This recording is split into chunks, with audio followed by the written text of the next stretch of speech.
A number of the, Man City and Man United weren't playing because they weren't involved in the cup semi-finals.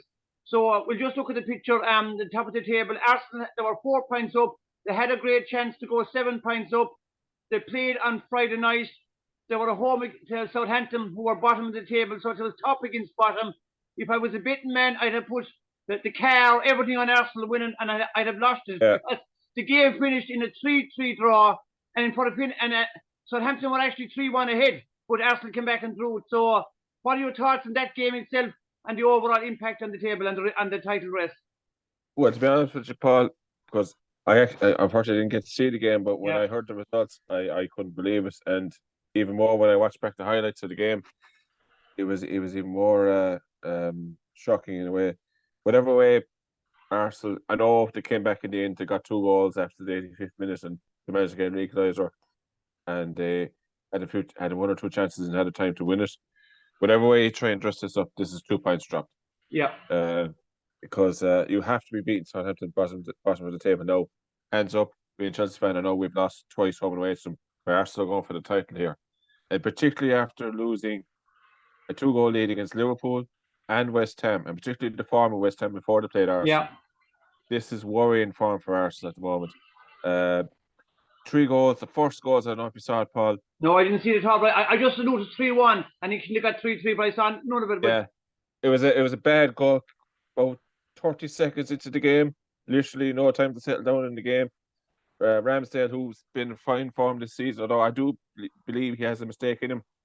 He tried to play out from the back. It just seems to be this big thing lately over the last couple of years, particularly from City, but I feel you have to have the players to do it. Playing out from the back, gave it to Alcaraz, I think it was, for the central player, and he buried it. And within, I think, the first 11 minutes, even Theo Walcott, one of their former players coming back to haunt him, made him 2-0. Now, Arsenal rallied, they got back into the game 2-1. Then they gave away another goal from 3-1 from a set piece, again a corner. And for a long time, a lot of Arsenal fans might have thought they're dead and buried. This is it. Title race is over. Losing 3-1 to Southampton, you can't be doing that. They got back to 3-3, could have won it. But I know they've the points in the bag. They've 32 games played. They're on 75 points. It's still in their own hands if they could beat Man City away. Yeah. But this is a huge setback. Yeah, as I said, Man City were playing in the Cup at the semi-final at the weekend, and they won. So if you look at the table there now, you can make it out. Arsenal have 2 more games played. They're 5 points ahead.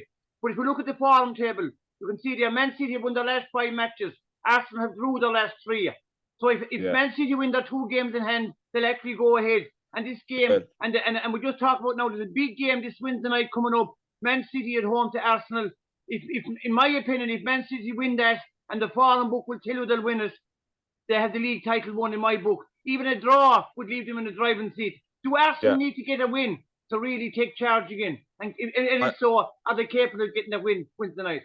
They are capable of getting a win, but the pressure's on Arsenal because Arsenal had a 5-point cushion there not so long ago with an equal number of games played. Yeah. And people said Man City, the pressure was on Man City to win this game. Now all of a sudden, Man City can afford to draw that game, win their 2 games in hand, and still get ahead of Arsenal. Because this is huge for Arsenal. Now, will Arsenal take a point if they can get it? Because they have a terrible record against Manchester City. They have a shocking record. I think it's 2015 the last time they went to Man City and won there. I think it was even when Drew was still playing with them. So it's a huge ask for Arsenal. I think they can maybe, but that they're expected to lose this. In other words, the pressure's off Arsenal because City have to capitalise on this form that Arsenal have had over the last couple of weeks. But in answer to your questions, Paul, I do think City might just edge this game. I say 2-1. I think it's going to be a tight game. Yeah. Over the years. Another question for you. Another question for you. Will Man City really go for this one to kind of phrase to put a knife in? Because if they can win this, they'll be only 2 points behind with 2 games in hand. And for all matters, in my opinion, that will be the league title decided. Will Manchester City throw the kitchen sink to finally nail Arsenal? Because we know they're in the cup final, they're in the semi-final of the European Cup Champions League, they're eyeing up a triple, and they want to put the league title to bed as quick as they can. Will they really go for it? Oh, they will. Big time. I mean, I suppose I saw saw what Roy Keane said there, a clip on the Cup semi-final. He said the man you want in this situation is Pep Guardiola. He will go for the throat in these big games. Over the number of years, I think when they were facing Liverpool for the title race, I think they were a couple of points behind Liverpool at one stage, but they won something like 12 or 14 games on the run, and he beat Liverpool by a point. So he will be relentless over these coming closing stages of the season. Now, having said that, I think City would give everything to beat Arsenal because they've already beaten them twice this season. Sometimes, eventually, a hoodoo does end, particularly one side always having it over the other. Yeah. But I just feel the form book is with Manchester City.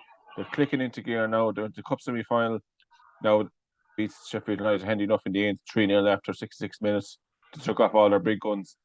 So, and a few players have come back from injury as well, Phil Foden, players like that.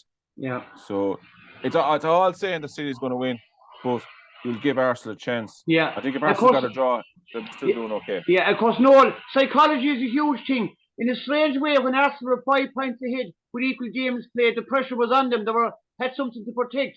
Now they have to their back is to the wall. They're up against it. Now, I know in the old days, you had to win your title to get into the European Cup. Now, obviously, they're guaranteed the top two anyway. So maybe, but still, to win a league title, they haven't won a league title in a long number of years. Going back to Arsene Wenger's, even way back in Arsene Wenger's time. So, in a strange way, even though they're 5 points ahead, but with the 2 games extra played, the psychology is off. They just might, their backs are to the wall, and they just might produce it. But all logic tells me City are going to win it. But you just don't know. Sport can be a strange thing, and psychology is very important in sport. It can be. It could all hinge on a refereeing decision, a VAR decision, or anything like that. Yeah. First goal in this game, I know obviously first goal in every game is crucial, but particularly if Arsenal get it, it's game on. City didn't have to even come out and excuse me. City's backs are to the wall then because if they lose, then it's back in Arsenal's hands again because they'll go 8 points clear. I know City 2 games in hand, but even if City win those 2 games in hand, they'll still be 2 points behind. So it's first goal in this is I know in every game is crucial, but particularly this game here is crucial. Yeah. Now, just a quick word to Man City. You can see the form book there. In the top 10 teams, they have the best form. As you said, we discussed it before. They're like Liverpool back in the 70s and 80s. They're like Manchester United there in the 90s, 90s, and the 90s.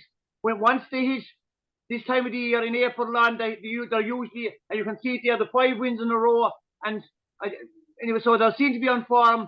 But again, I would give Arsenal a small snip. But if you give me the tenner, and I had to put a bet on, I think Manchester City not alone will win it. They'll probably, they'll definitely get a win, I think. Arsenal will probably accept the draw, but they'll go for the win. But I think Arsenal will take the draw and maybe hope that Man City might slip up later on the year. But again, I can't see that. But anyway, so just a final comment. I'm predicting Man City win and wins tonight and to clinch the league title. What are you before we move down the table? Yeah, I just think City will just I think it'll be tight. I think Arsenal will perform much better than they performed in the Etihad for a number of years. But as you said, if you give me the tenner, I'll probably go for City to win this. If they win it, I think that they'll win the title. Like you said. Now, just for the top 4, just to clarify, is it the top 4 teams automatically make the Champions League, or does the 4 team automatically? And then is it the 5th team then in the Europa League, or is it the 5th and 6th? Europa League, Europa League. I think 5th and 6th into the Europa League, and 7th goes into the UEFA Conference League. Oh, so I don't think Liverpool will be too interested in that. Was there? Oh, so now we look at. I think Liverpool anyway, rather so we look at 3rd and 4th. 7th. We look at 3rd and 4th. Newcastle, in fairness to them, they're not falling apart. They lost last week, but they won the weekend again. So, in fairness to them, they have a small bit of backbone because normally Newcastle at this time of the year they collapse. But even though when they lost the game, they have come back.